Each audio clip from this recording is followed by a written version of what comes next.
This next section is written in the voice of James, and it's a bit of the Council of Jerusalem, as it's sometimes known, seen from his perspective, the section after what we heard from Barnabas' perspective.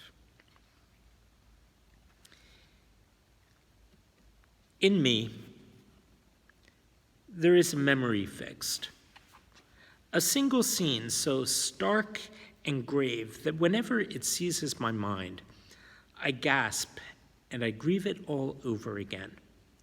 It signifies the beginning of separations within the church. At the time of this scene's reality, however, I thought it but a passing problem, a serious problem to be sure, one that could have elemental consequences if not solved, but solvable withal, and confined to a small circle inside the church. In fact, I was more fearful of the broader assaults from without, both upon our people, the Jews, and upon the body of believers who bore the glory of Jesus for the Jews.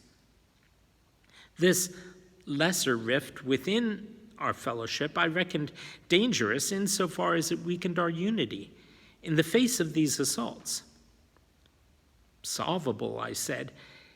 Maybe it were truer to say dismissible. My real effort, I'm afraid, was simply to get rid of the problem. I wasn't patient enough. I was angry. My thoughtlessness led to solutions of terrible paradox. Divide to unify, and to survive, divide. Here's the scene. Saul, the anti-Pharisee, is standing head and shoulders above everyone else in the assembly room in Mary's house, flapping his arms like a rooster, stretching his neck and crowing and crowing. He's standing on a bench. He's arguing with ferocity and perfervid delight against the other Pharisees in the faith who shout as loud as he does, but failingly, since they are several and he is but one single blood-red voice. And he is causing such outrage in his debaters, such emotional divisions, that other believers must be wondering whether choosing Jesus is only the first of a series of decisions. Saul, that bandy-legged rooster, strutting on a bench like a cockwalk, crowing. This is the man I had honored once, a quick, convincing student of Torah.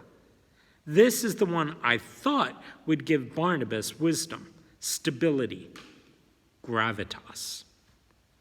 Here he was, the king of tumult, shamelessly turning good men into beasts.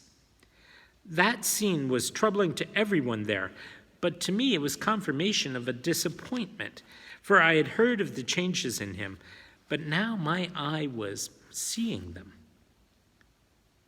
I set my jaw, moved through the turmoil toward the northern corner of the house. Barsabbas, I said, shut up. This is an iniquitous excess.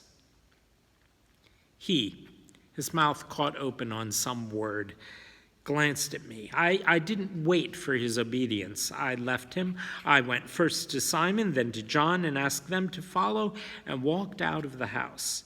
I hoped that our departure would deflate the passions and grant the people the right to go. In a near corner of the courtyard, I noticed the large form of Joseph Barnabas. He was not inside the house fighting on Saul's behalf. He was outside in the gray of the rainfall, kneeling, consoling young Rhoda. Come to think of it, Barnabas had not even joined in the debate.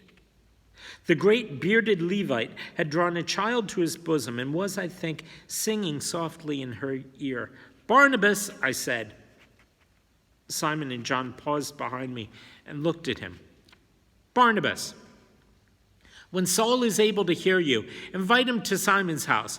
We're going there now and we'll wait for you. Come, talk with us privately at Simon's house.